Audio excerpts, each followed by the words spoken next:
তিন ব্যক্তিকে কিয়ামতের ময়দানে আল্লাহ ডাকবেন, বিচার ব্যবস্থা কায়েম করবেন। লম্বা হাদিস, সুফাই আল আসবাহি থেকে বর্ণনা। ওই যে হাদিস বলতে গিয়ে আবু হুরায়রা একবার, দুইবার, তিনবার না, প্রায় চারবার বেহুশ হয়ে গেছে। মুজাহিদকে ডাকবে, দানশীলকে ডাকবে, আলেমকে ডাকবে।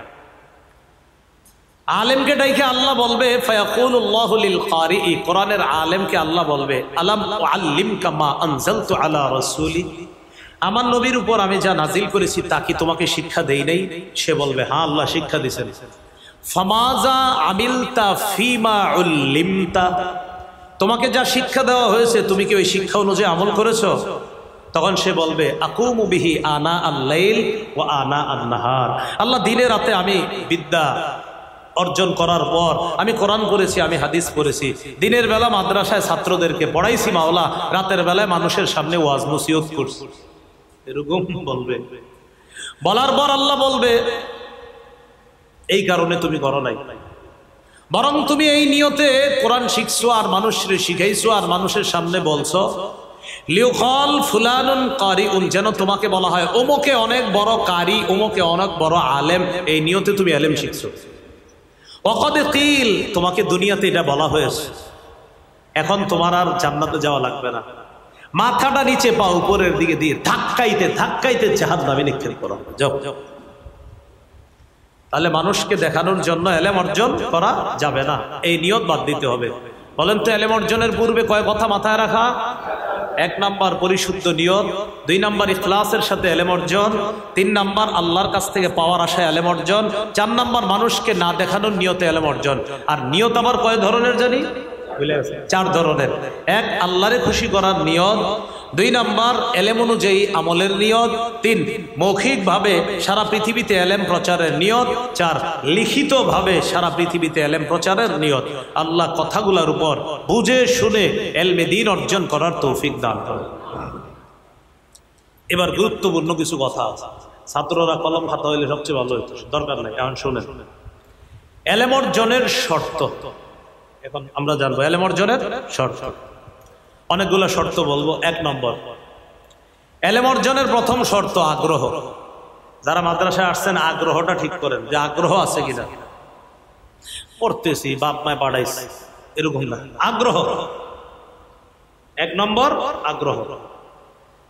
সূরা কাহফের 66 নম্বর আয়াত, এই আয়াত থেকে আমরা আগ্রহ দেখবো এলেমের। মুসা আলাইহিস সালাতু ওয়াস সালামের আগ্রহটা কেমন।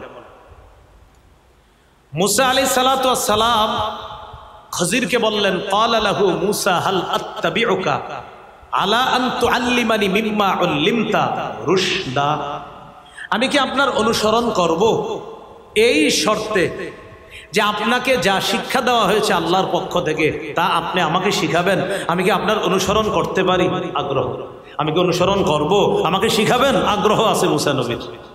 তাহলে এলেম অর্জনের 1 নাম্বার উপায় আগ্রহ, শর্ত 1 নাম্বার আগ্রহ। এলেম অর্জনের দ্বিতীয় শর্ত বিনয়, বিনয়ী হওয়া। কি হওয়া? বিনয়ী হওয়া। উস্তাদের সামনে, রাস্তাঘাটে, মসজিদে, অন্য মাদ্রাসার ছাত্রদের সাথে দেখা হইলে বিনয় ফুটে উঠতে হবে। আমাদের দেশের নিভৃতচারী আলেমে দ্বীন, অথচ সারা পৃথিবীতে যিনি প্রসিদ্ধ কিন্তু খুব নিজেরই লুকায় রাখে, হযরত মাওলানা আবু তাহের আল মিসবাহ হাফিজাহুল্লাহ, হযরতের হায়াতে আল্লাহ অনেক বরকত দান করেন। হযরতের মাদ্রাসার ছাত্রদেরকে আপনি দেখলেই বুঝবেন এটা ওনার মাদ্রাসার ছাত্র। তাদের কথা, তাদের আখলাক, তাদের আদব, আপনি কথা বললে বুঝবেন যে এটা মেজবা সাহেবের মাদ্রাসার ছাত্র। এত সুন্দর কথাবার্তা বলে, আদব, কি পরিমাণ আখলাক তাদের, এদের সাথে আপনি কখনো কথা বলবেন বুঝতে পারবেন। আমি কখনো এই পর্যন্ত মাদ্রাসাতুল মদিনায় যাইনি। তো একবার আপনার কামরাঙ্গীচর যাওয়ার পর কিছু ছাত্র ভাইদেরকে আমি বলছি অমুক জায়গায় যাব এক ডাক্তারের কাছে, কিভাবে যাওয়া যায়। তারা আমারে এমন সুন্দরভাবে উপস্থাপন করলো, এইভাবে এইভাবে, মানে কথা আমি আপনাদেরকে বুঝাইতে পারবো না, কথা কি, আখলাক কি, আদব কি। আমি আরেকজনের বললাম, কোন মাদ্রাসার ছাত্র হতে পারে? মেজবা সাহেবের মাদ্রাসার ছাত্র। সুবহানাল্লাহ, এত সুন্দর আদব, আখলাক। মাদ্রাসায় যেমন বাহিরে তেমন, মানুষের সাথে ওঠাবার্তা, কথাবার্তায় তাদের এরকম আপনার বিনয়, আখলাক। এলেম অর্জনের দ্বিতীয় শর্ত বিনয়ী হও। তিরমিজির বর্ণনা 2029 নম্বর হাদিস। এই হাদিসের মধ্যে আসছে রাসূলুল্লাহ সাল্লাল্লাহু আলাইহি সাল্লাম বলেন, মা নাকাসাত সাদাকাতুন মিন মাল, যাকাত দিলে সদকা করলে সম্পদ কমে না।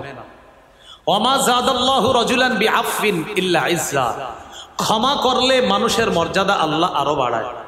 ওমা তাওয়াদা আহাদুন লিল্লাহ ইল্লা রাফাআহুল্লাহ, কোন ব্যক্তি যদি আল্লাহর জন্য বিনয়ী হয় আল্লাহ তার মর্যাদা শুধু বাড়াইতেই থাকে, তার মর্যাদা আরো বাড়ায় যদি বিনয়ী হয়। তাহলে এলেম অর্জনের দ্বিতীয় শর্ত বিনয়ী হওয়া। যে যত বিনয়ী হবে তার এলেম আল্লাহ তত দান করবে, এটা 2 নম্বর। 3 নম্বর শর্ত ধৈর্য, এটা জরুরি। হ্যাঁ, ধৈর্য।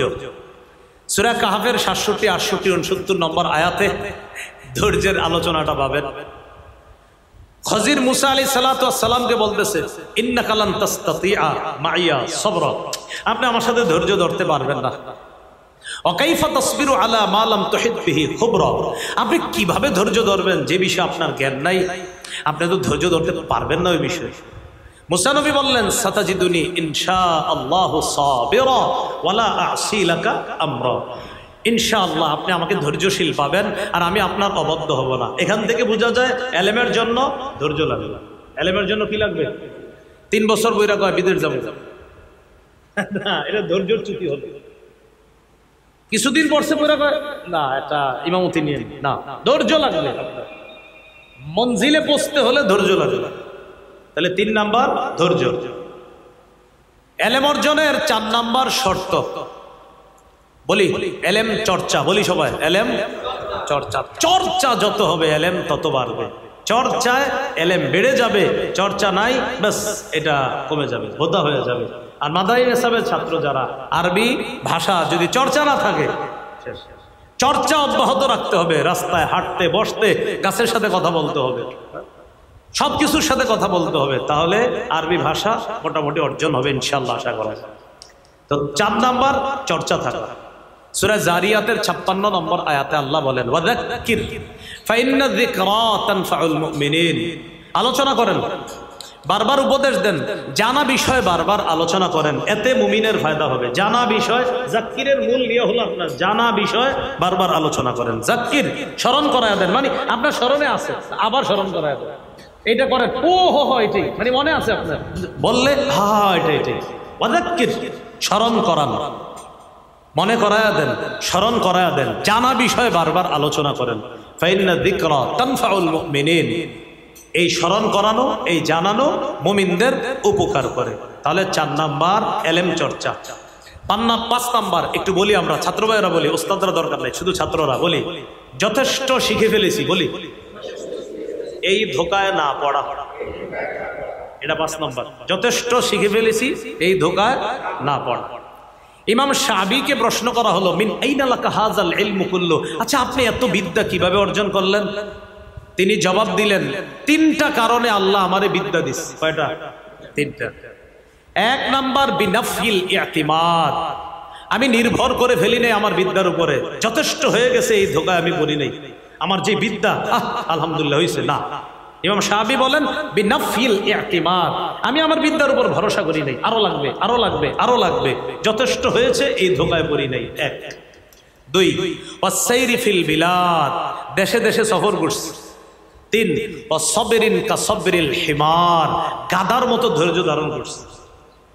তাহলে 1 নাম্বার যথেষ্ট শিখে ফেলেছি, এই ধোকায় পড়ি নাই। 2 নাম্বার দেশে দেশে সফর করেছি। 3 নাম্বার গাধার মতো ধৈর্য ধারণ করেছি, এই জন্য আল্লাহ এত বিদ্যা দান করছে।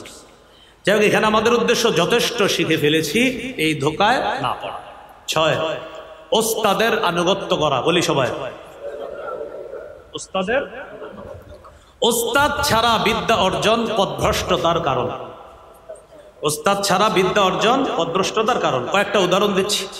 1 নম্বর উদাহরণ, আল্লাহু তাআলা আনহু রাসূলুল্লাহ সাল্লাল্লাহু আলাইহি সাল্লাম বলেন, খুযুল ইলমা ক্বাবলা আইয়াযহাবা, এই এলেম চলে যাওয়ার আগে এলেম গ্রহণ করো। সাহাবীগণ বললেন, কাইফা ইয়াযহাবুল ইলম ওয়া ফিনা কিতাবুল্লাহ, হুজুর আল্লাহর কোরআন তো আমাদের মাঝে আছে, এলেম কিভাবে চলে যাবে? কোরআন তো আছে। নবীজি একটু রাগ করে বললেন, সাকিলাতকুম উম্মাহাতুকুম, একটু রাগত সরে বললেন, সাকিলাতকুম উম্মাহাতুকুম, হ্যাঁ কি বলছো তোমরা? আওয়ালাম তাকুনিত তাওরাত ওয়াল ইনজিল ফি বনি ইসরাঈল ফালাম ইউগনি আনহুম শাইআ। তাওরাত ইনজিল তো বনি ইসরাঈলের মাঝেও ছিল, কই কোনো কাজ হলো না তো, তারাও তো পথভ্রষ্ট হলো। শোনো তোমরা, ইন্না যাহাবাল ইলম আইয়াযহাবা হামালাতু, ইন্না যাহাবাল ইলম আইয়াযহাবা হামালাতু। শোনো, এলেম চলে যাওয়া মানে এলেমের বাহকগণ চলে যাওয়া। বলি সবাই, এলেম চলে যাওয়া মানে এলেমের বাহকগণ চলে যাওয়া, অর্থাৎ উস্তাদরা চলে যাওয়া। এলেমের বাহকগণ চলে যাওয়া মানে এলেম চলে যাওয়া। তাই উস্তাদদের থেকে এলেম নিতে হবে। উস্তাদরা চলে যাবে আর আমি বুঝবো কোরআন হাদিস আছে, কোনো সমস্যা নাই, না। উস্তাদরা চলে যাওয়া মানে এলেম চলে যাওয়া। নবী বলেন তাওরাত তো ছিল, ইনজিলও ছিল, কেন তারা পথভ্রষ্ট হলো? ওই যে উস্তাদের অভাবে পথভ্রষ্ট হয়েছে। শোনো তোমরা, উস্তাদদের থেকে এলেম অর্জন করবা, অর্থাৎ এলেমের বাহকগণ চলে যাওয়ার আগে বাহকদের থেকে এলেম তাড়াতাড়ি অর্জন করো। এগুলো এক নম্বর দৃষ্টান্ত।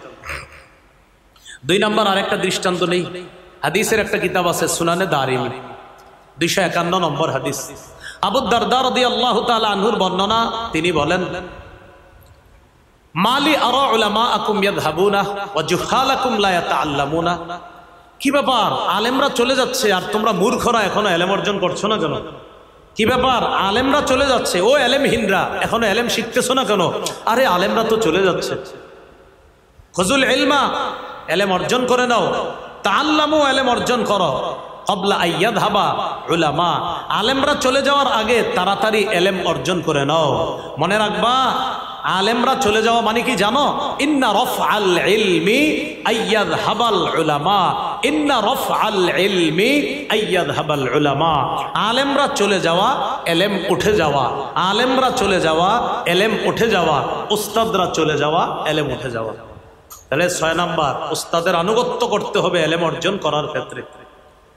3 নাম্বার আরেকটা দৃষ্টান্ত নেন, সহিহ বুখারীর 100 নম্বর হাদিস। খুতবায় আমি হাদিসটা পড়েছি।